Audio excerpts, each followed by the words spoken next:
देखिए फर्स्ट की 2 lines. O what can ail thee knight at arms alone and palely loitering.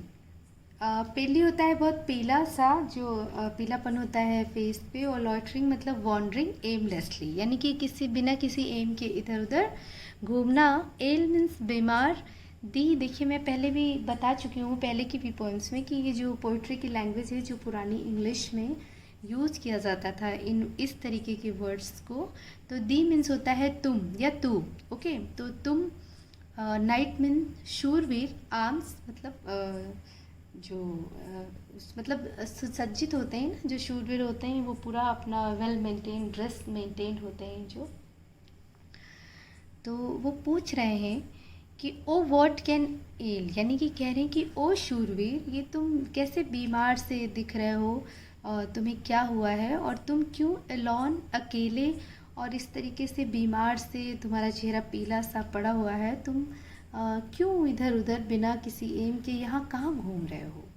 ठीक है, पूछते हैं कि ओ शूरवीर, पोएट कहते हैं कि ओ शूरवीर कि तुम किस तरीके से शस्त्रों से सुसज्जित हो, सारे अस्त्र शस्त्र से सुसज्जित, बहुत अच्छी तरीके से तैयार हो, और तुम किसी बीमार से दिख रहे हो और अकेले हो और तुम्हारा चेहरा पीला पड़ा हुआ है। और लॉइटरिंग मतलब एमलेसली, बिना किसी एम के इधर उधर कहाँ तुम भटक रहे हो, तुम कहाँ यहाँ घूम रहे हो। ओके, देखिए नेक्स्ट लाइन्स में क्या बोल रहे हैं। The sage has withered from lake, यानी कि जो सेज होता है घास या झाड़ी, जो छोटी छोटी घास पानी में उगती हैं, लेक झील। तो विदर्ड मतलब ख़त्म हो गई है, सूख चुकी, जा चुकी है। तो झील से जो है वो जो घास है वो भी जा चुकी हैं, सूख चुकी हैं, बेकार हो चुकी हैं। एंड नो बर्ड सिंग्स, और कोई भी चिड़िया कुछ भी गाना वाना नहीं गा रही है। Next stanza.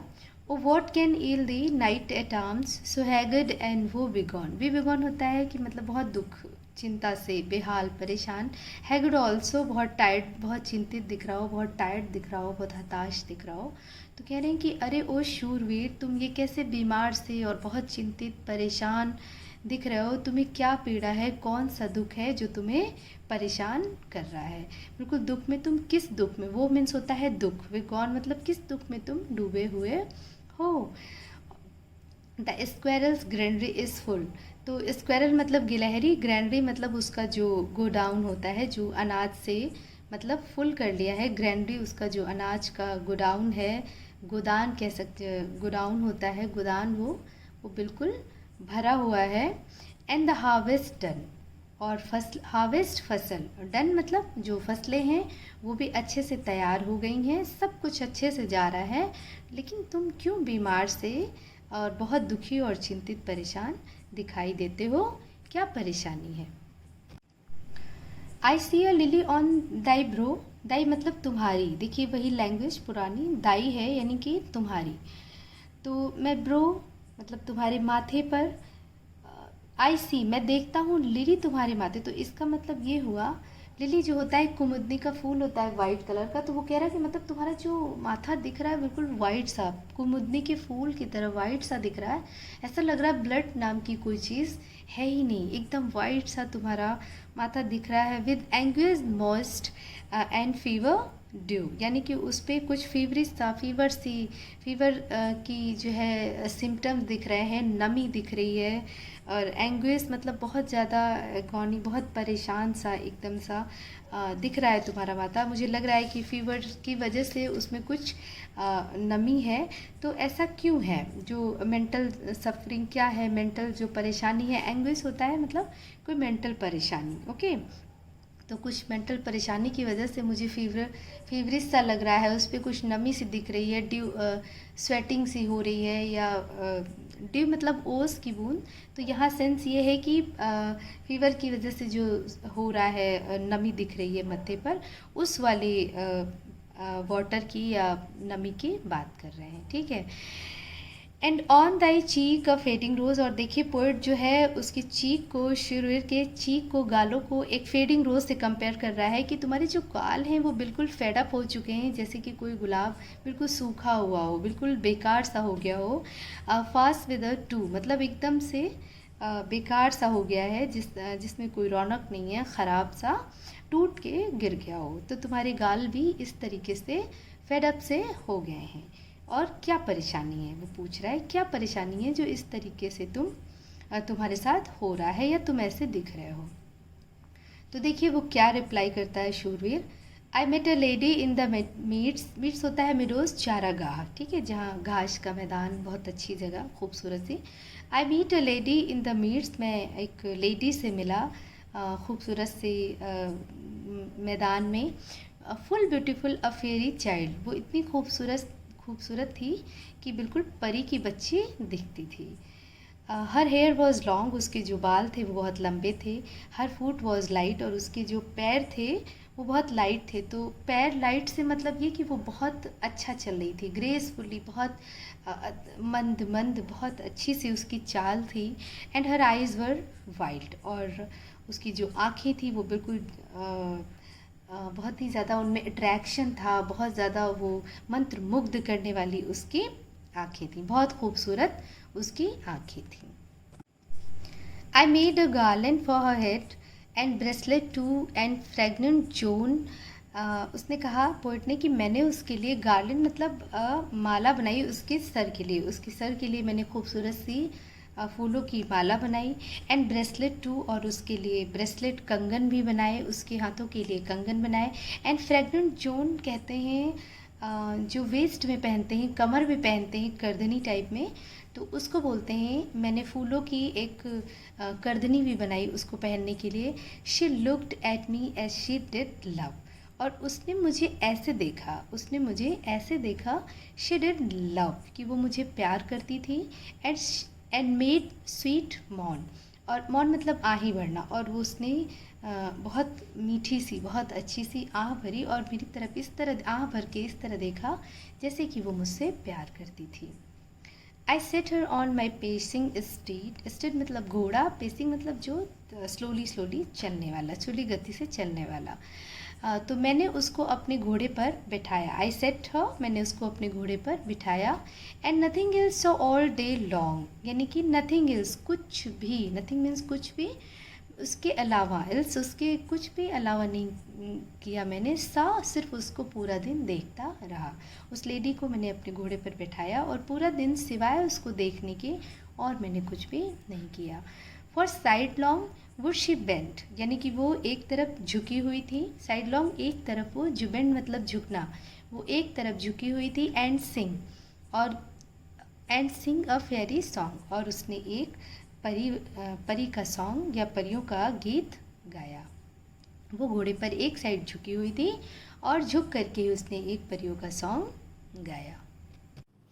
She found me roots of relish sweet and honey wild and manna dew, तो उसने मुझे दिया रूट्स, जड़ें, रेलिस स्वादिष्ट, स्वीट मीठी, यानी उसने मुझे मीठी जड़ें खाने को दी। जंगल में देखिए होती हैं बहुत सारी ऐसी रूट्स होती हैं जो हमें नहीं पता होती हैं, बट वो बहुत स्वादिष्ट होती हैं खाने में, बहुत अच्छी लगती हैं खाने में, बहुत टेस्टी। तो उसने मुझे बहुत ही टेस्टी रूट्स, मीठी मीठी जड़ें खाने को दी, और जंगली शहद था वहाँ पर, वो मुझे उसने दिया, वो उसने मुझे टेस्ट करवाया।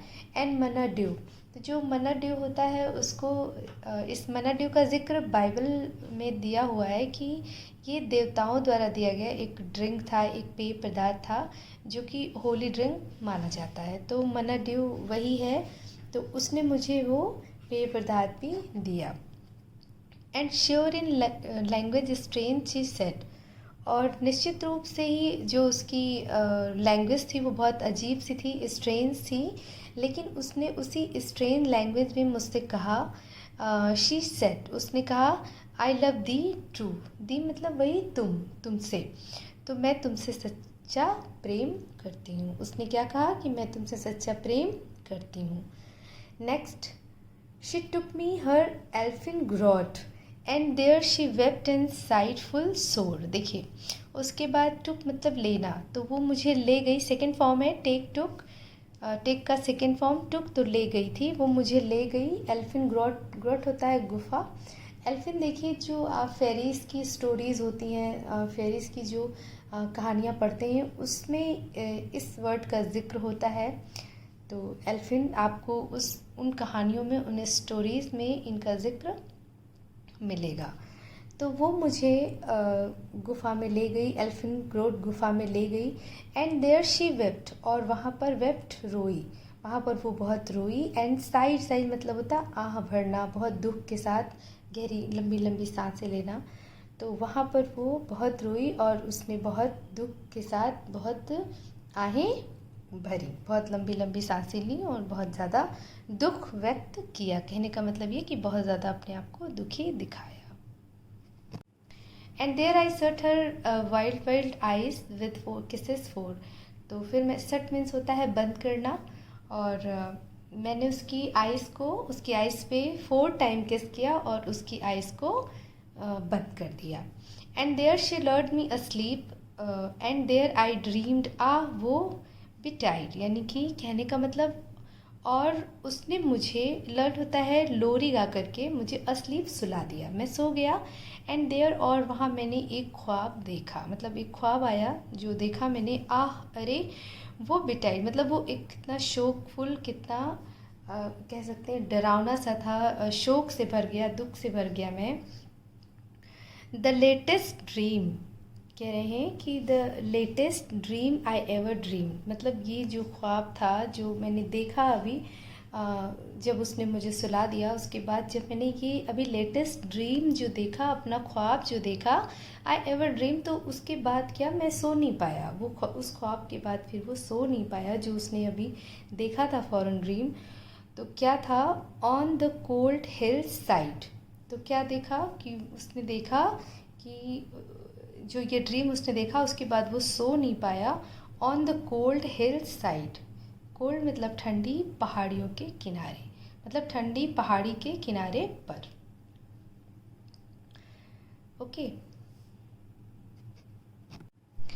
I saw pale king and princess too, and pale warriors, death pale were they all. They cried, La Belle, dance and mercy, had thee in thrill। यानी कि उसने क्या देखा, मैंने देखा, सा होता है सी की सेकेंड फॉर्म, सा देखना। तो मैंने राजा को देखा, प्रिंसेस राजकुमारियों को देखा, और उनके जो फेसेस थे, पेल मतलब येलो कलर के, बिल्कुल पीले पड़े हुए थे। मैंने राजा को देखा, राजकुमारियों को देखा, जिनके जो चेहरे थे वो बिल्कुल पीले पड़े हुए थे। पेल वॉरियर्स और जो योद्धा थे, उनको भी देखा, उनके भी चेहरे उसी तरीके से पीले पड़े हुए थे। Death pail were they all, ऐसा लग रहा था कि वो मृत्यु के बहुत करीब हैं, या बिल्कुल उनकी अभी बिल्कुल डेथ हो ही जाएगी, वो बिल्कुल जकड़े हुए हैं। दिख राइट, वो चिल्लाए, ला बेल डेमसन मर्सी, यानी कि ये जो ला बेल डेमसन मर्सी है, ये जो लेडी है, ये जो खूबसूरत सी ब्यूटीफुल लेडी है, देखिए हैज़ है, ये मैं पहले भी बता चुकी हूँ कि हैज़ दी यानी कि तुम्हें, इन थ्रेल यानी कि ये तुम्हें, इसने तुम्हें क्या कर लिया है, गुलाम बना लिया। थ्रेल मतलब वही गुलाम बनाना, स्लेव। इसने तुम्हें, इस खूबसूरत लेडी ने तुम्हें भी गुलाम बना लिया है। I saw their starved lips in the gloom, यानी कि बहुत ही, लिप्स जो होते हैं, होठ होते हैं, स्ट्रेप मतलब बहुत खुश्क, बहुत ही रूखे रूखे से, कड़े से, ग्लूम दुख, विद हॉरिड डरे हुए, वार्निंग गैप्ड वाइट, गैप मतलब होता है जिसमें जगह हो, वाइट मतलब चौड़ाई में। तो आई सा मैंने देखा, देयर स्ट्रेप लिप्स, उनके जो लिप्स थे वो बहुत ही खुश्क थे, बहुत ही ख़राब से थे। इन द ग्लूम, उस पर दुख बिल्कुल मतलब बहुत ही ज़्यादा अजीब से, बेकार से वो दुख, ऐसा कितना दुख उनके होठों से व्यक्त हो रहा था। विद हॉरिड वार्निंग, और डरे हुए थे, इतने डर के, भयानक सी, हॉरिड मतलब हॉरर क्या होता है, भयानक सी वार्निंग दे रहे हैं, मतलब इतना डरे हुए हैं, और उस डर के साथ वो एक वार्निंग देते हुए नज़र आ रहे हैं, और उस वार्निंग मतलब वो कुछ कहना चाह रहे हैं, इसलिए उनके होठों के बीच में बहुत गैप है, बहुत वो खुले हुए हैं। कहने का मतलब पोइट ये कहना चाह रहे हैं कि उनके होठ खुश्क हैं, उसमें कोई भी रंगत नहीं है, बेकार से हैं, और वो बिल्कुल भय के कारण खुले हुए हैं, मतलब बहुत ही ज़्यादा उनमें गैप है, वो कुछ कहना चाह रहे हैं। एंड आई अवोक, और मैं जग गया। एंड फाउंड मी हेयर, और मैंने अपने आप को यहाँ पाया। On the cold hill side, इस ठंडी पहाड़ी के किनारे पर। मैंने अपने आप को यहाँ पर पाया, इस ठंडी पहाड़ी के किनारे पर। Okay, and this is why I sojourn here, और इसलिए मैं यहाँ इस निर्जन स्थान पे घूम रहा हूँ। अकेला, एलॉन, अकेला। And पेरली, loitering. लॉइटरिंग होता है एमलेसली, जहाँ पे कोई मकसद ना हो, ऐसे ही इधर उधर घूमते रहना। पीला, मेरा चेहरा पीला पड़ा हुआ है और बिना किसी मकसद के मैं यहाँ अकेले घूम रहा हूँ। दो होता है यद्यपि। द सीज is withered from the lake, और झीलों से घासें और सूख चुकी हैं, जा चुकी हैं। और एंड नो बर्ड सिंग्स, और कोई चिड़िया, कोई भी बर्ड्स यहाँ पे गाना नहीं गाती है, कुछ भी सिंग नहीं कर रही है, सब कुछ वीरान सा पड़ा है। तो इस तरीके से उसने अपनी स्टोरी को बताया कि किस तरह से एक ब्यूटीफुल लेडी ने उसको ले गई गुफा में, और किस तरीके से उसके साथ उसने टाइम स्पेंड किया, क्या उसने चीट किया, कैसे क्या किया, कैसे उसकी ख्वाब उसका टूटा और उसने देखा कि वो अपने आप को उसने एक ठंडी पहाड़ी के किनारे पर पाया। तो होप कि ये लाइंस क्लियर हुई होंगी और ये पोएम भी आपको पसंद आई होगी। तो मिलते हैं नेक्स्ट पोएम के साथ। Till then, goodbye and take care.